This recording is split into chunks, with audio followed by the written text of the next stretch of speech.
A paz do Senhor, meus irmãos, minhas irmãs, sejam muito bem-vindos ao nosso canal É Tempo de Ensinar EBD, um canal exclusivo para os amantes da escola bíblica dominical. Você já me conhece, eu sou Adriano Ricobelo, sou professor da escola bíblica dominical. Também ministro aulas no CAPED, que é o Centro de Aperfeiçoamento de Professores da Escola Dominical aqui na cidade de Franca. Também sou presbítero e teólogo por formação. Você que está vindo aqui no nosso canal pela primeira vez, seja muito bem-vindo. E se você gostou desse vídeo, não se esqueça de se inscrever no canal e também ativar as notificações do sininho. Então você vai ter todos os vídeos, toda semana, todo domingo, vídeo novo das aulas, e também no meio da semana nós temos reflexões e também o Psicoteologando, que é uma abordagem psicológica sobre o tema da lição, tá bom? Então, vamos lá para a nossa reflexão. Hoje nós vamos falar dentro da lição de número 9, orando e jejuando como Jesus ensinou.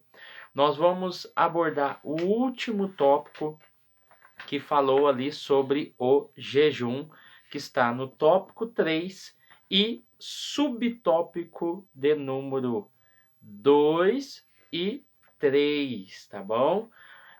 O 1 também foi abordado, tá? Então nós vamos pegar o aparato desses 3 subtópicos aí. Então, dentro dessa questão, nós vamos fazer uma reflexão. Primeiro, nós vamos falar sobre o jejum. O jejum é um ato, tá? Ele é algo que traz abstinência a alguma coisa, tá bom?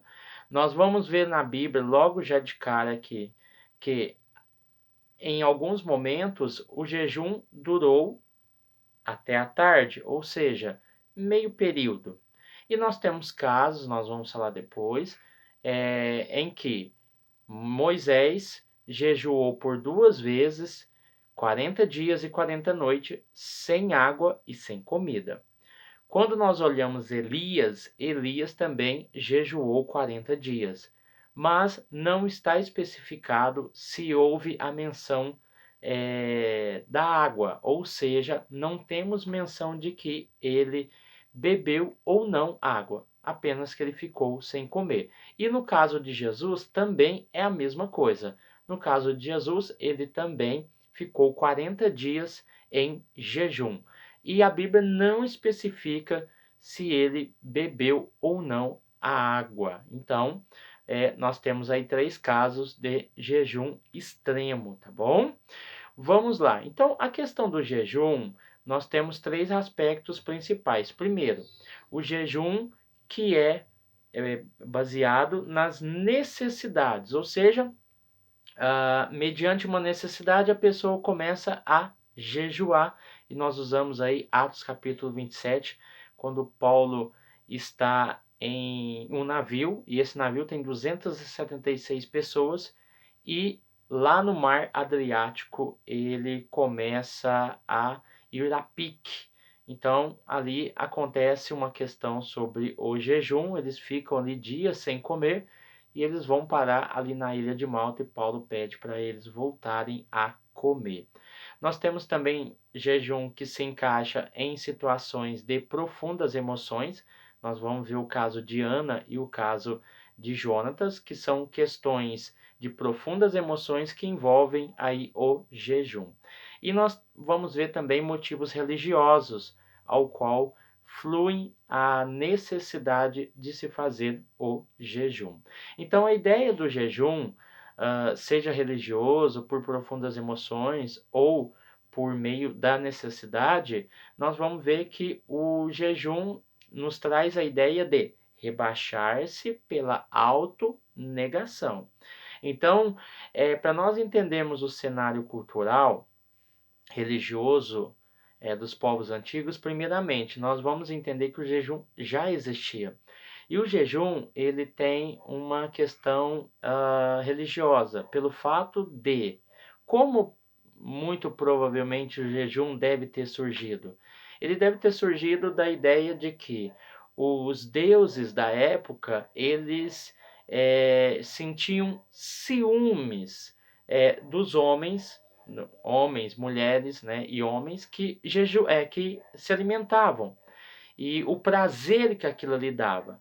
Então, quando havia um período de seca, havia um período de bastante castigo temporal, você vai ver que eles entendiam que os deuses estavam com ciúmes, então eles retiam a chuva, eles não faziam o solo produzir. Então, os homens começaram a jejuar como um ato de negação dos prazeres que os alimentos proporcionam.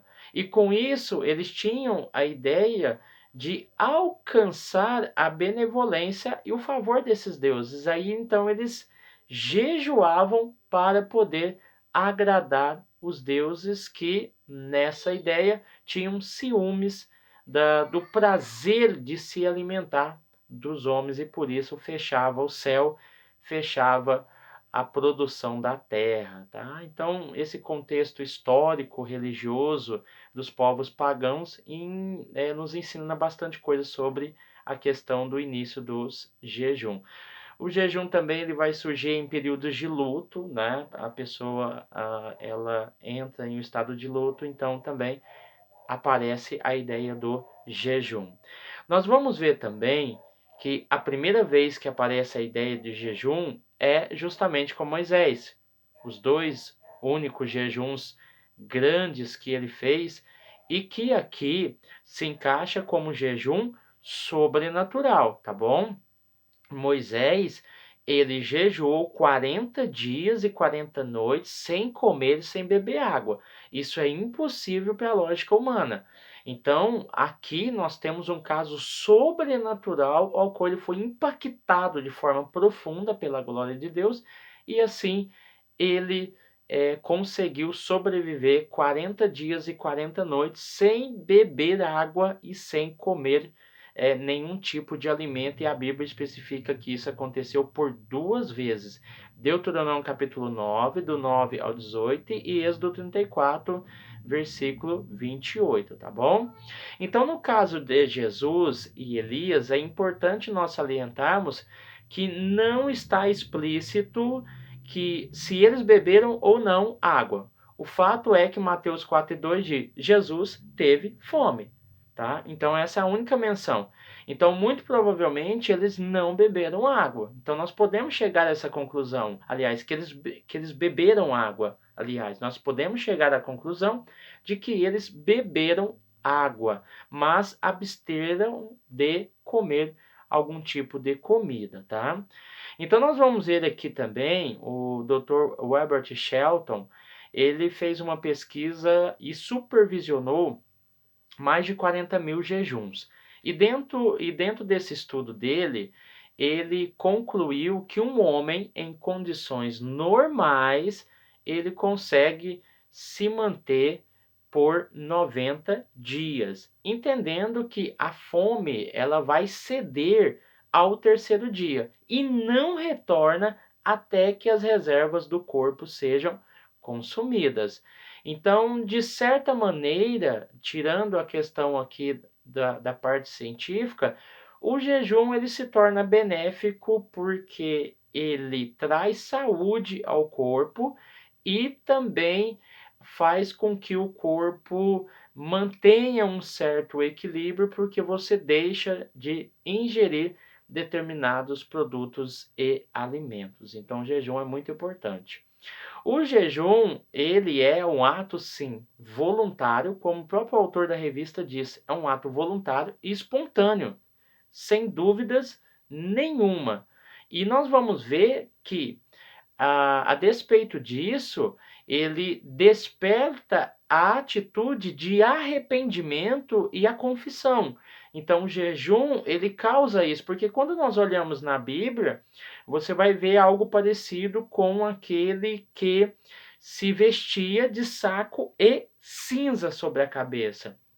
Então, a ideia de jejum e a ideia da pessoa que se vestia com saco e cinza sobre o seu corpo e sobre a sua cabeça, nos dá a ideia de arrependimento, de confissão.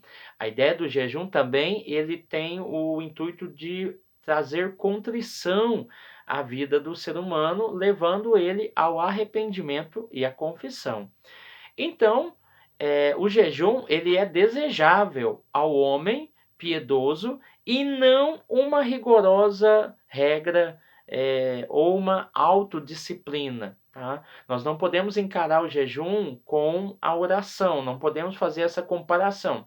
O jejum acompanha a oração, mas a oração ela tem mais peso, ela tem uma rigorosa disciplina em cima dela, enquanto o jejum ele é um ato voluntário e espontâneo. Quando nós olhamos a questão de Daniel, nós vamos ver isso. Por quê? Daniel ali, ele fez um jejum parcial. Por que ele fez um jejum parcial? Porque ele se abster-se de carne, vinho e iguarias, elementos ali que eram oferecidos no banquete de Nabucodonosor. Então ali ele fez um jejum parcial de alguns elementos que compunham a mesa do rei, tá? E não de uma totalidade de alimentos. Então nós temos aqui um exemplo claro de um jejum parcial. Nós temos aqui também a ideia de que Deus não ordenou o jejum de forma regular, a não ser no dia da expiação. Aí nós vamos ver aí em Levítico 16, 29, que é o dia anual da expiação, onde Deus exigia o jejum. Em tempos de emergência, e nós vamos ver na Bíblia também, em termos de emergência nacional, nós vamos ver tanto que os reis e líderes proclamavam dias especiais de jejum. Nós vamos ver também que na época de Jesus, os fariseus jejuavam muito. E se nós formos olhar na história, eles jejuavam nos dias de segunda e quinta-feira.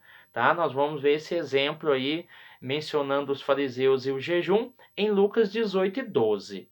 Nós vamos ver também que Jesus nunca pediu para que os seus discípulos jejuassem. Aqui nós temos uma questão bem teológica, tá? E bem madura de se entender que, quando nós olhamos a expressão jejum, a palavra não é encontrada nos melhores escritos gregos.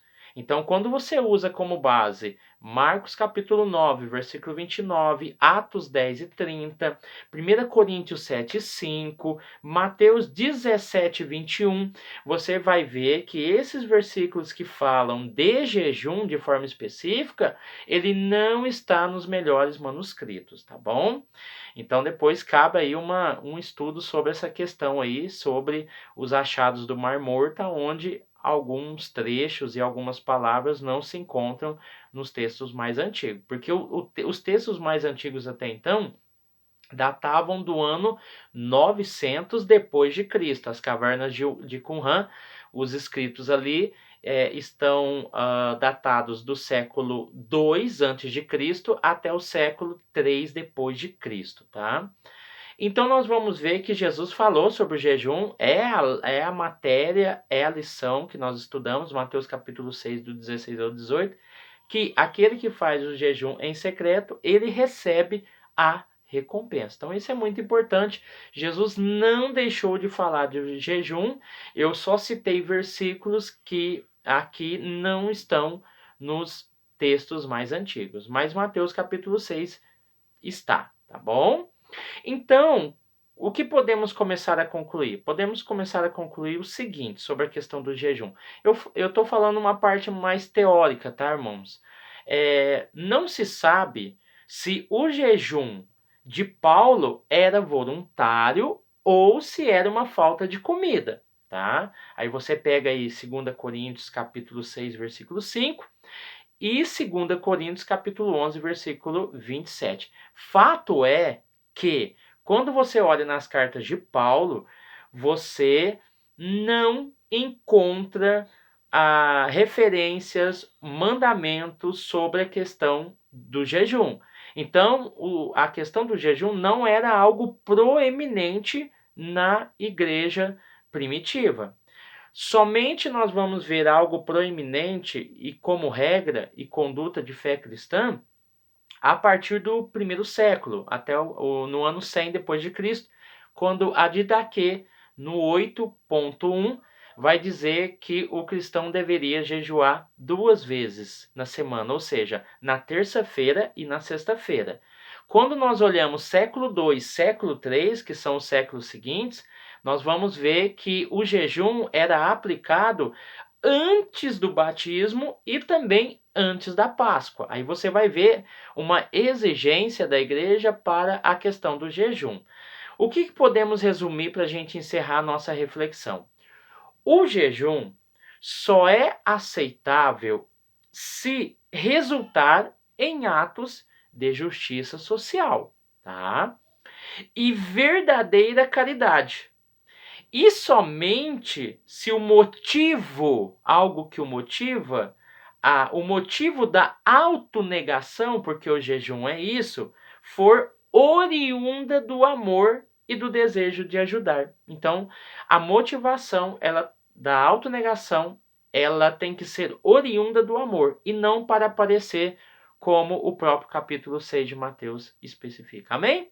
Então hoje nós fizemos aí um pequeno resumo, aí, uma pequena reflexão sobre a questão do jejum. Se você quiser acrescentar algum comentário, pode deixar aí abaixo do vídeo. Se você curtiu, deixe o seu like, se inscreva no canal e você vai ser uma bênção para nós e você vai fazer parte dessa família, amém? Deus abençoe os irmãos. Se os irmãos quiserem ajudar o canal, tá o Pix aí na descrição do vídeo e vai ser uma bênção, amém? E Deus continue abençoando vocês e até o próximo vídeo em nome de Jesus.